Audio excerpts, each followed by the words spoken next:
Hello guys, welcome back to the video. Today we are reacting to Game Theory, Can a Goose Destroy Your Life?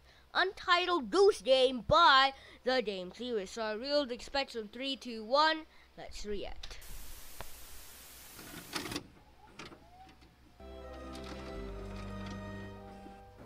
Why would birds do something like that?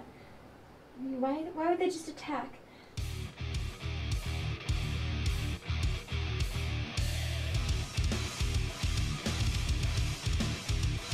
That's Relentless Beast right there. Relentless Goose. Hello Internet, welcome to Game Theory, ruining childhoods faster than an overly aggressive puzzle-solving waterfowl. Today we're taking a gander at a recent little indie gem, Untitled Goose Game. Get it? Gander, name for a male goose? Haha, that is some spicy writing there, MatPat. Anyway, if you're not familiar with this game, allow me to break it down for you. Get it? Down? Like down feathers? Cause geese have down feathers? Oh, this stuff is— There's too many puns that no one understands at all. gold! Sure, we were nominated for the Best Gaming Channel and the Best Editing for the Streamy Awards this year, but man, Best Writing? How could you not appreciate these quality goose puns? But I digress. In Untitled Goose Game, you play as the titular goose, looking to carve out his place in the greatest game birds Hall of Fame alongside Falco, Kazooie, Chocobos, the stupid owl who talks too much from Zelda, and the Angry Bird, I guess? Alright, so greatest birds and— More birds. Well, you missed out on one. The Flappy Bird is also a bird.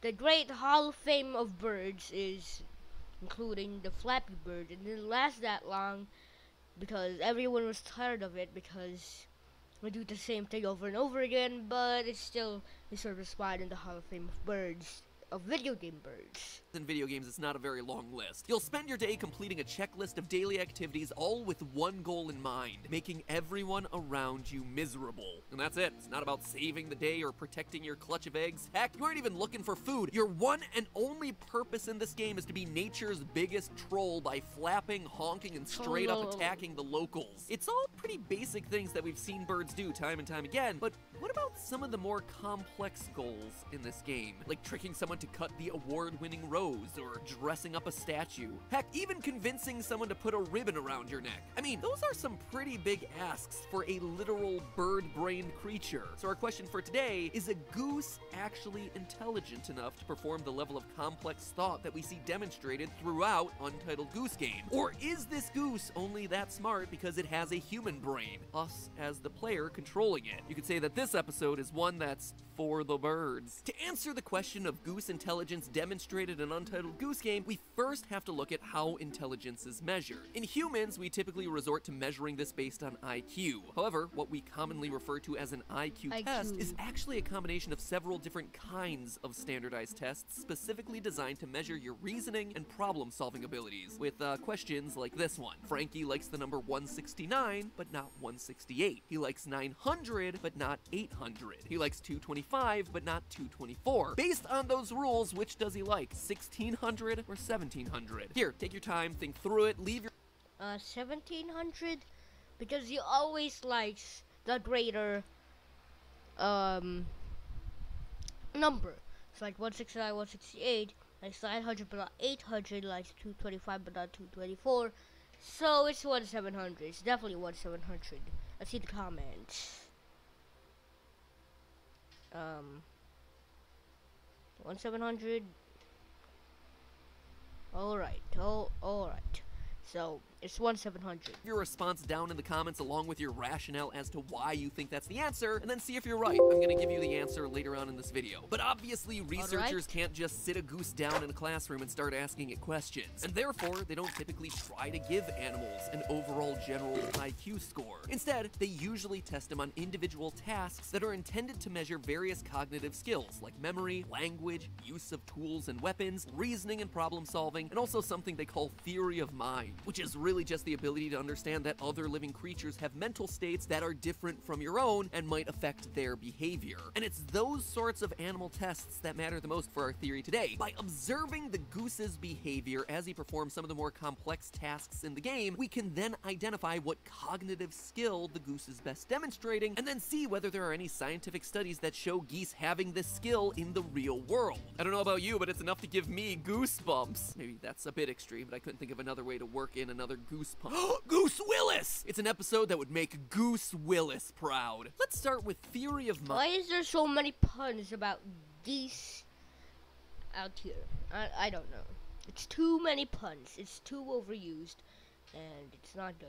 In our case, the Goose's ability to assess humans and predict their behavior. In the game, we see this in a variety of different ways. The Goose terrorizes the kid outside the local market because he knows this kid is scared of him and won't fight back. On the other hand, the Goose keeps his distance from the various shopkeepers that do pose him a physical threat. The Goose even performs in front of a few pub goers like a trained monkey, but, you know, minus the mammalian hair, live births, and cute little fez hat. So it's pretty clear that in Untitled Goose Game, our protagonist approaches people in different ways to achieve. Why are there so many geese puns? It's too much. It said, Batpad said they had the best writing, but this does not look like it. Jokes, puns that just come out of nowhere that you don't expect.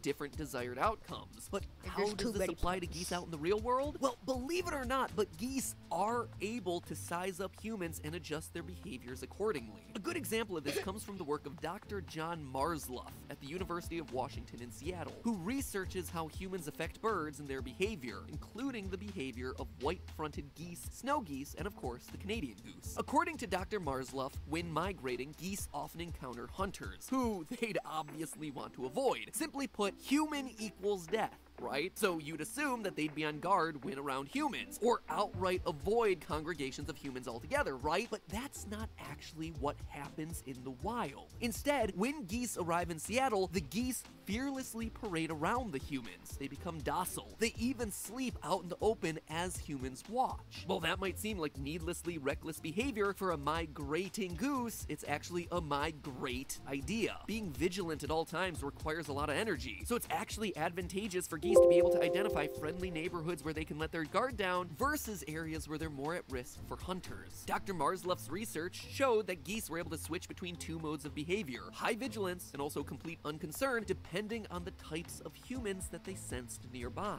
This means that geese are able to understand basic human behavior and predict the level of threat coming from those humans for a given situation. Guns out, certain mode of dress, fly away. City folk come out to play. That said, I don't know if this is a credit to the intelligence of the geese or just shows how impossible it is to be intimidated by people wearing Birkenstocks, beanies, and drinking LaCroix. We are talking about Seattle after all. So to eliminate the potential hipster bias, I actually looked at another study, only to find that it found similar results. Michael Ward is an ornithologist at University of Illinois, meaning he's an expert in the study of ornith.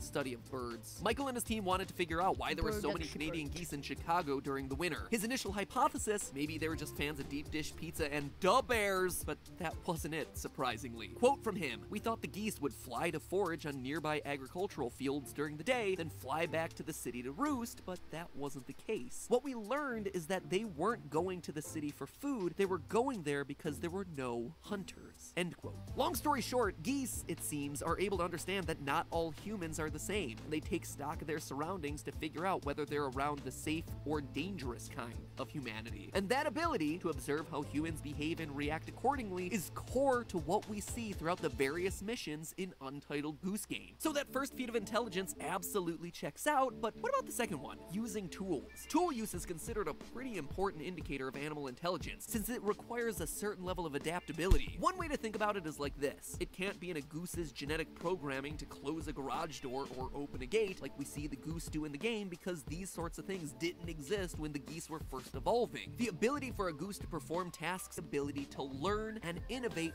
based on the materials in its surroundings. Kind of like a feathery Elon Musk. So, do we see our goose using tools in the game?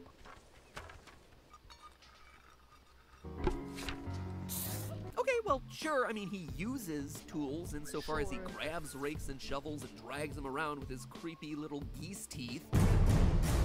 but that's not what I mean. Using tools in this context means using an object to complete a task, or make something easier, or to enable something that was impossible before. And it's not like our Goose is the one out there using the hedge clippers to cut that prized rose. That said, our Goose in the game does indeed show himself to be a master of one simple machine in particular, the inclined plane. Check this out.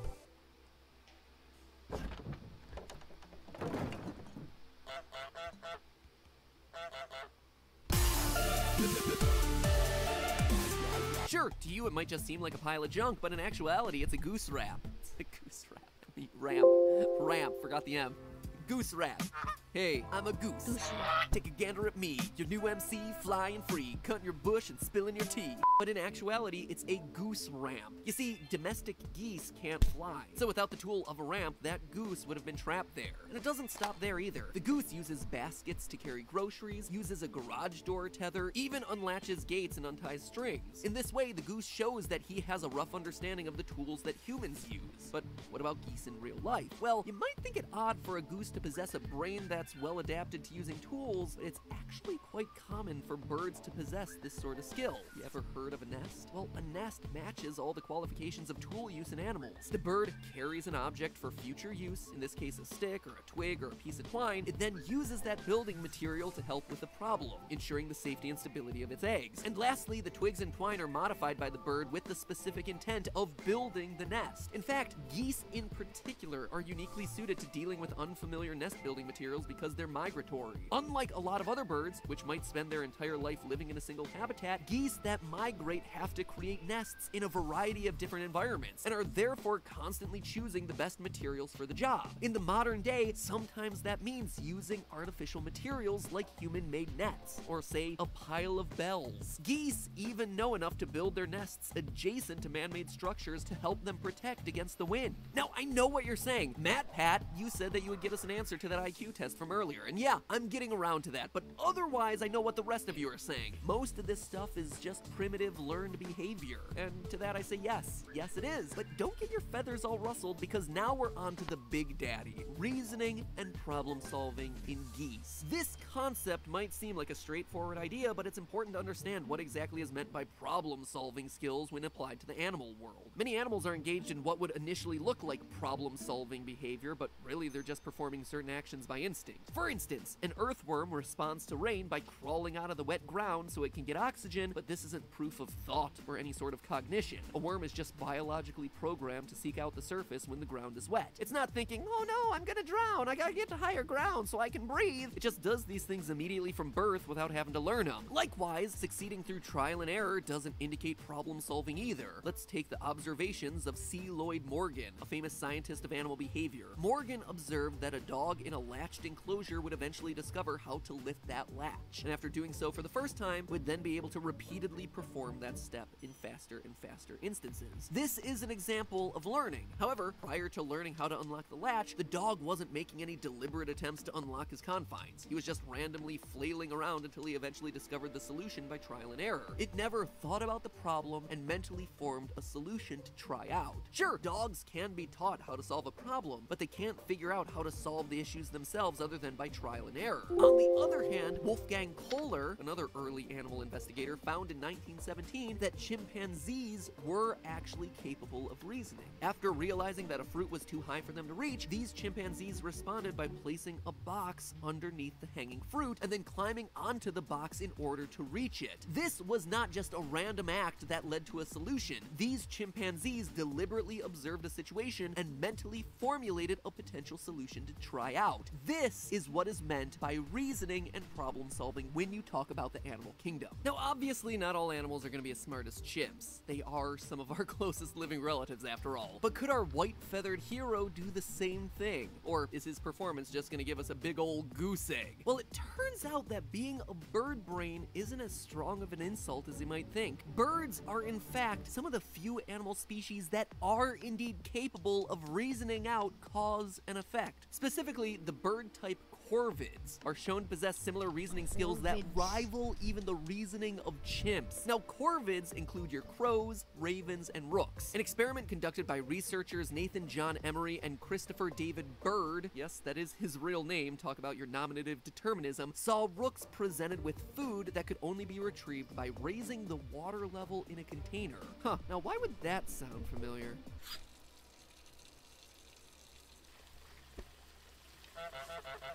They also provided these rooks with rocks. Simple solution, right? You put the rock in the container of water, which displaces the water and raises the water level, allowing them to access the floating food. It's a pretty complex solution, isn't it? But not only were the rooks able to make this connection, but they also figured out that larger rocks would raise the water level more than smaller rocks. I mean, that is a shockingly deep level of problem solving for an animal like a bird. They assessed the problem, they realized a solution, they even figured out an optimized solution with the bigger rocks, and they chose the best tools for the job. That is better reasoning than half of Team Theorist over here. I mean, seriously, Chris, you're a bird brain, and I'm not talking about corvids. Sorry, I think.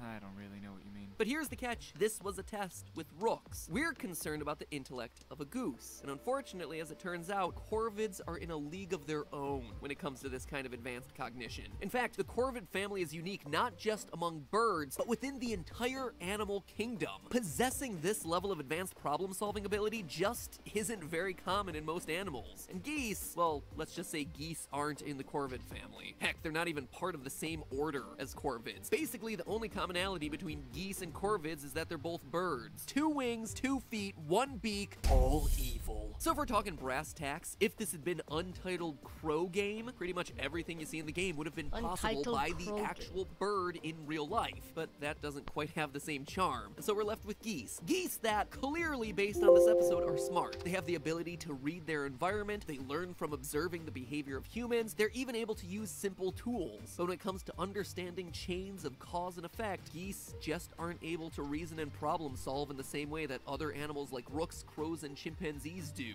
Geese, like dogs, are stuck figuring things out by trial and error, which, when you look at the task list of Untitled Goose Game, is most of what you need, quite honestly. This is a game of stealing shinies and chasing children. Of the game's 45 different tasks, only 13 really require an upper level of reasoning. But yeah, if we're There's 45 game tasks.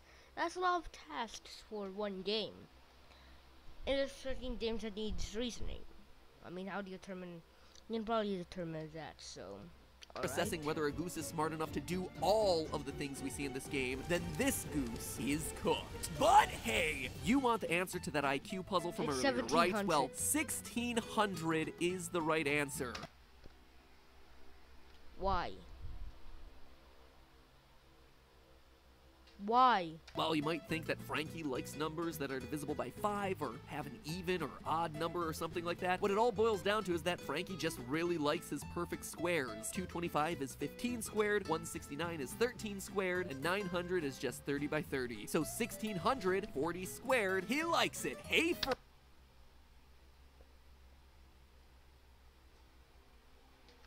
Why? There's so many solutions on how it can be 1700. There's so many solutions that it can be, there's so many solutions to be 1600. I mean, no one actually knows, but you're gonna go with perfect squares. You're gonna go with square roots. Come on, Matt Pat. Frankie. And since you wanted to hear that solution so badly and waited until the end of the video to get it, here's a last one for you to debate down in the comments. How many 4-sided figures appear in this diagram? Good luck. I'll give you the answer, as well as a cool new theory next week. Until then... Okay, let's see. There's 1, there's 2, there's 3, there's 4, there's 5, there's 6, there's 7, 8. No, 1, 2, 3. 4-sided. So 1, 2, 3. So it counts as this.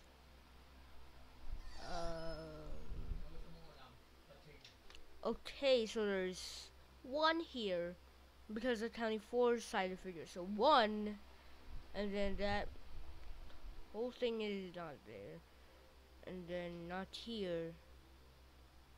not here. 1, 2, 1, 2, 3, 1, 2, 3. Is it only 3? It's 3, right? If you're counting actually 4 sides, 1, 2, 3, 4, 5, 6, 7, 8, 9.